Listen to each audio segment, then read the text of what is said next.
Bonjour pour un autre épisode de Vapcast.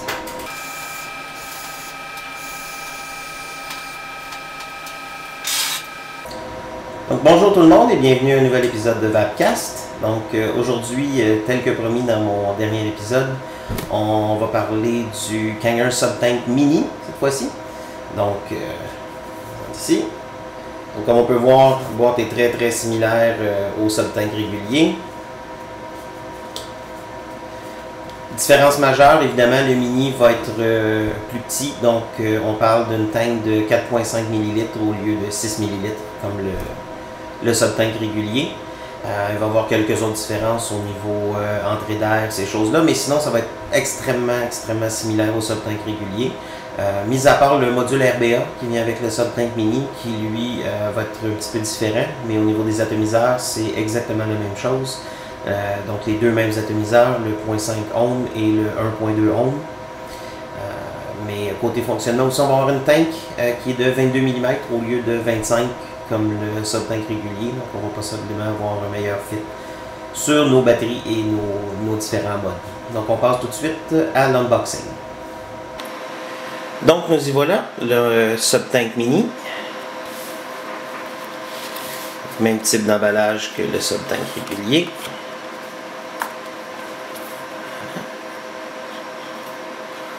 C'est comme ça. Donc ici à l'intérieur, on a la documentation. Très important, petite documentation qui explique comment primer l'atomiseur. Pour les atomiseurs de Kangertech et même les atomiseurs du Aspire Atlantis, ces gros atomiseurs-là ont vraiment besoin d'être primés, c'est-à-dire qu'on doit mettre quelques gouttes de liquide à l'intérieur de l'atomiseur avant de l'utiliser. Extrêmement important si on ne veut pas brûler le coton et les mèches. Donc, on voit le mini, très similaire au Subtank régulier. On voit ici notre atomiseur, notre tank. Ensuite, qu'est-ce qu'on a ici en dessous du bloc? Non. Encore un petit peu de documentation et le certificat d'authenticité. Donc, documentation encore là, pratiquement la même documentation qu'avec le Subtank régulier, très bien fait. Et maintenant, les goodies. Donc, on a notre coton organique japonais pour les mèches, pour le RBA. On a ici, donc des O-rings. Encore une fois, le tournevis. Et on a même un caille déjà préfabriqué et des vis supplémentaires pour le module RBA. Donc, on a aussi ici un Pyrex supplémentaire en cas de bris.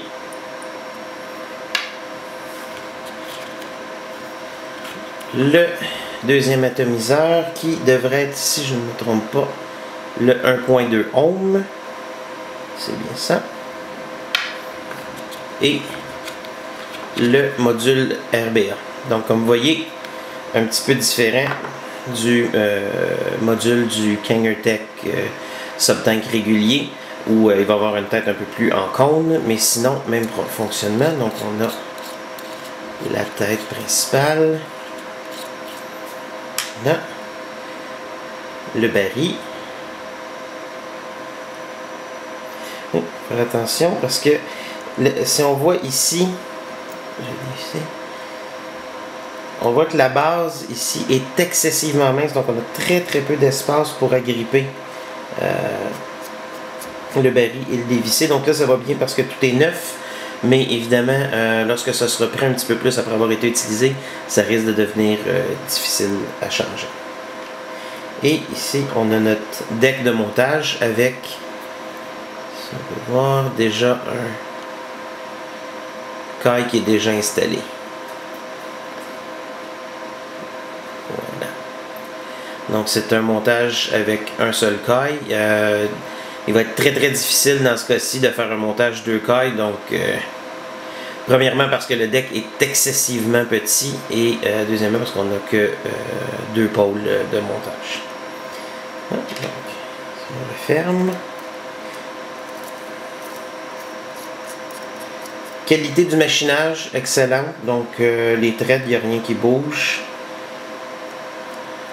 Tout est solide. Juste... Et ça, c'est une chose, il n'est pas complètement serré à l'origine. Donc, voilà. Parce que la base ici, c'est en réalité ce qui tient un des deux pôles, donc facile à dévisser. Et surtout que c'est l'endroit où on a tendance à le tenir pour défaire le baril ici. Et comme je vous ai dit, bon, l'espace pour tenir est très très mince. Donc, ça, il y aurait peut-être eu moyen de faire un petit peu mieux si on aurait réutilisé le design du sub-tank régulier. Voilà. Donc maintenant, si on passe au sub-tank en soi, sub-tank mini, donc on a un drip tip ici, beaucoup plus large que le drip tip du sub-tank régulier, ce que je trouve très intéressant. Je suis un grand amateur des très wide bore, donc ça c'est parfait. Donc ici, vous voyez, on n'a pas de vis comme sur le sub-tank régulier parce que, idée géniale, on n'a pas à changer la tête et la cheminée pour passer de l'atomiseur au module RBA. Donc très intéressant. Si on regarde ici au niveau de l'entrée d'air, bon, maintenant on est ouvert complètement, donc c'est une fente ouverte exactement, plus au niveau du Atlantis, donc c'est très similaire, contrairement au sub-tank régulier où on va avoir 3 perforations. Donc l'entrée d'air me semble beaucoup plus intéressante ici. Sinon, donc il est assez rigide, je dirais, à tourner. On a la deuxième entrée d'air, donc avec 2 perforations.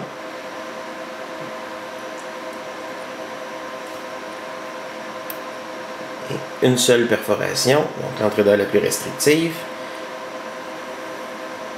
Et honnêtement, la bague d'ajustement est relativement difficile à tourner. Et on a complètement fermé. C'est vrai que ça, c'est peut-être un point pour moi qui est un petit peu négatif parce que, bon, ça tourne bien, mais ça reste quand même un peu difficile. Maintenant, si on défait la base, on voit qu'on a ici notre atomiseur 0.5 ohm qui est déjà installé, qui est, comme je vous disais, exactement le même atomiseur que le sub-tank régulier. Et ici, attention, le Pyrex, et ils ont mis des O-rings ici qui sont beaucoup plus gros ou beaucoup plus larges si on veut que ceux du sub-tank régulier, ce qui fait que c'est beaucoup plus difficile à désassembler, mais dans ce cas-ci c'est une très bonne chose parce qu'il y a des gens qui ont mentionné qu'il y avait des problèmes si on veut avec le sub-tank régulier où il pouvait couler occasionnellement. Je peux vous dire que ceux-là sont suffisamment difficiles à faire glisser pour que le problème ne se reproduise pas. Donc voici. Et ici on a maintenant un seul morceau comme je vous disais, donc on ne peut plus désassembler la tête, ce qui est parfait.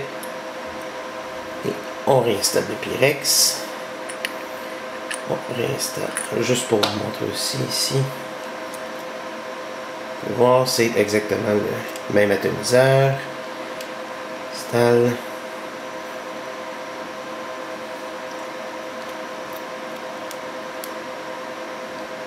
Voilà. Assurer que c'est bien droit.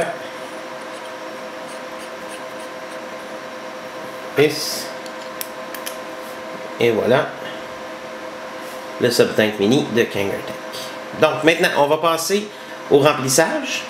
Encore une fois.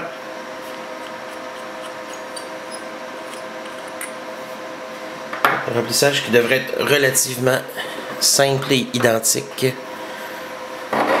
au sub-tank régulier. Encore une fois, au Chemtrail de Mad Alchemist.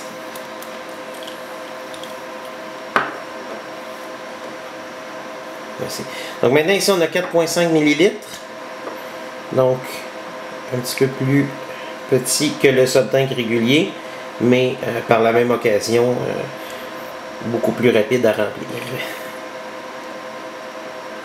Malgré que ça reste quand même une quantité de liquide intéressant, Parce que même le Mini reste avec une plus grande quantité que le Atlantis de base. Donc, peut-être une meilleure performance de ce côté-là au niveau de ceux qui veulent l'utiliser pour vaper toute la journée.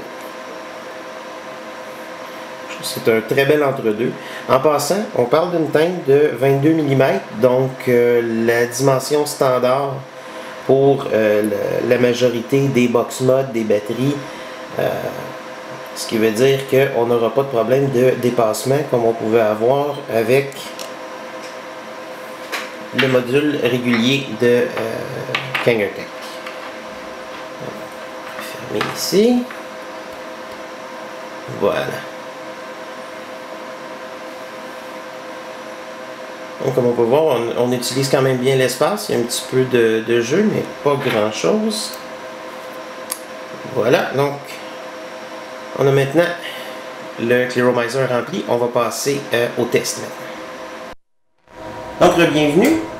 Maintenant, on va passer à l'étape du test. Donc, voici le Kanger Subtank Mini sur mon tank X-Pro BT50. Donc, comme on peut voir, un bien meilleur fit. Intérieur, bon, parce que, comme vous avez vu lors de la review du Box Mod, j'ai une indentation ici à l'intérieur. Donc, le Subtank Mini fit parfaitement à l'intérieur comparativement au Subtank régulier. Le Subtank régulier fit flush, mais quand même, bon, le fit est plus intéressant pour le Subtank Mini. Comme sur la majorité des batteries des autres Box Mod. Autre caractéristique, il fonctionne quand même très bien à très bas wattage. Donc, j'ai commencé mon premier test, si vous pouvez voir ici, à 15 watts. Donc, avec évidemment l'atomiseur de 0.5 ohms. Avec le 1.2 ohms, je pourrais probablement aller un peu plus bas, peut-être plus proche du 10. Mais 15 watts pour 1.5 ohms, je dirais que c'est le minimum. Et on va y aller évidemment avec l'ouverture maximum.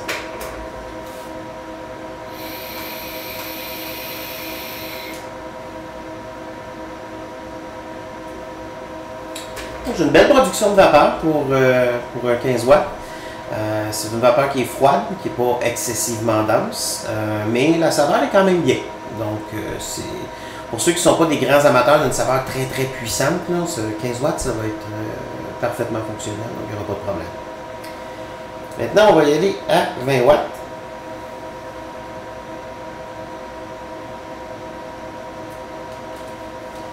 On va maintenant à 20 watts.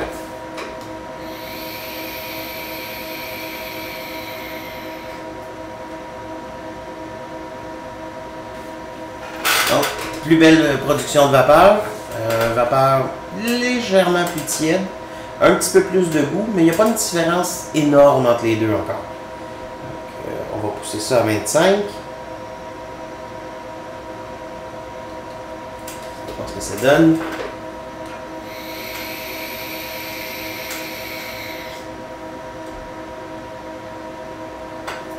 Ah oui, 25 watts, là, on commence à avoir vraiment une belle production de vapeur, une vapeur beaucoup plus dense, une vapeur un peu plus chaude, je dirais tiède.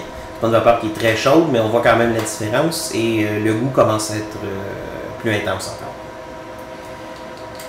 On va pousser jusqu'à 30 watts, ce que ça dit, ce qui est un peu, si vous vous rappelez, la limite intéressante du Subtank régulier. Donc, vous pouvez aller plus haut, mais il est agréable jusqu'à 30 watts. On essaie le Subtank Mini à 30 watts.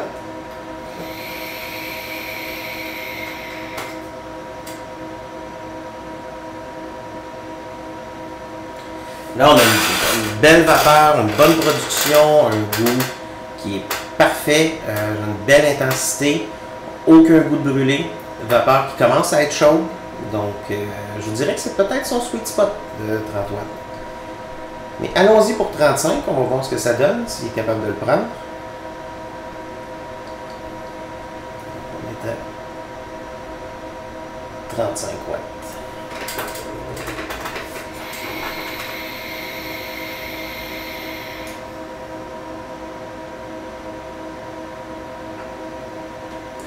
Mais 35 watts, il le prend. Il y a un léger goût de brûlé qui commence, mais à peine.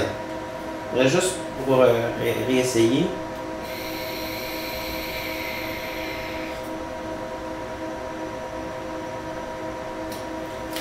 commence à avoir un petit peu de bruit. C'est pas beaucoup, mais on s'en rend compte. Donc je dirais que son sweet spot va vraiment être à 30 watts. 30 watts, on n'a pas de goût de brûlé. On a une saveur qui est très très bonne. On a une production de vapeur qui est très intéressante.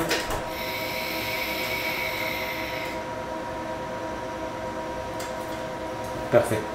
Donc vraiment son sweet spot va être à 30 watts. Maintenant, on va tester les différentes entrées d'air. Donc là, depuis le début, j'étais au maximum. On va descendre à 2 perforations.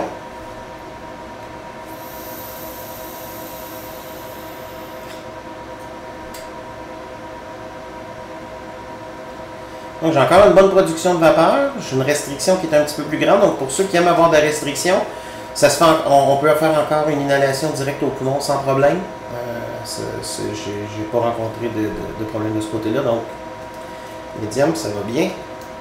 À une seule ouverture, donc on est maintenant au minimum.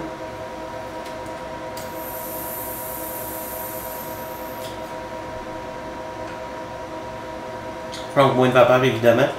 Je vous dirais que ça commence à être peut-être un petit peu trop restrictif pour une inhalation au poumon direct.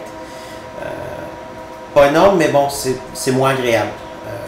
On peut y aller avec une inhalation bouche-poumon, simuler une cigarette régulière.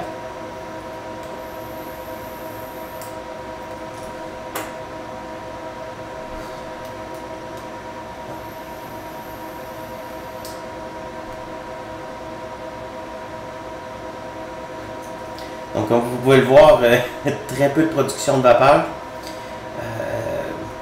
Je veux dire, moi, je ne le recommande pas. Honnêtement, c'est vraiment trop restrictif à mon goût, que ce soit... C'est pas assez restrictif pour être intéressant aux bouches-poumons, ça l'est trop pour aux poumons directement et ça diminue grandement la production de vapeur. Donc, je dirais soit ouverture moyenne ou, bon, ma préférée, pleine ouverture, évidemment.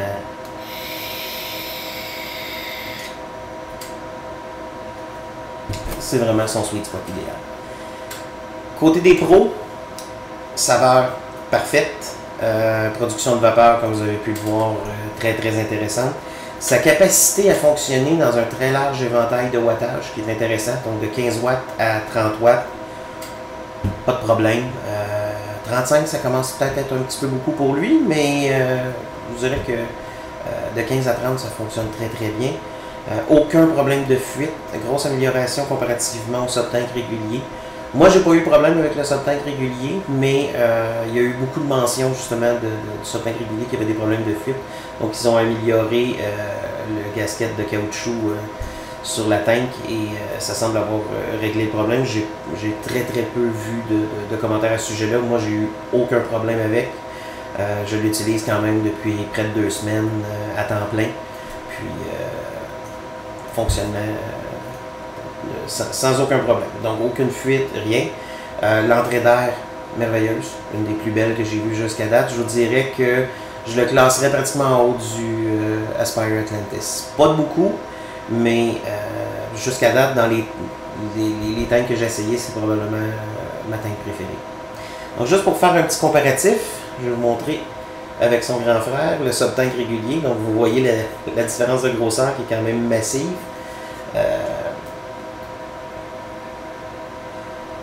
Mais, côté fonctionnement, c'est parfait. Ce que je fais là, j'ajuste mon wattage sur mon autre box mode.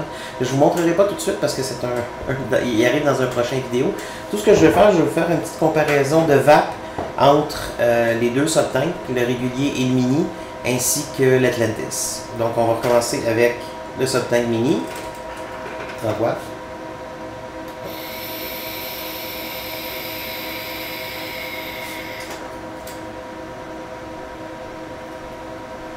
Comme vous voyez, très très belle production de vapeur. Et avec le grand frère, aussi à 30 watts.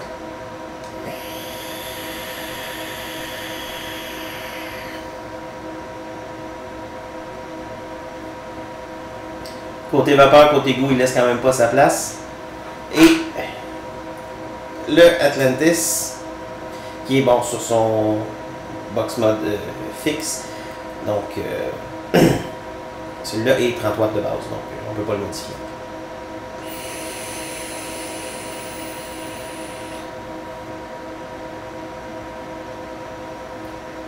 petit peu moins de vapeur. Hein?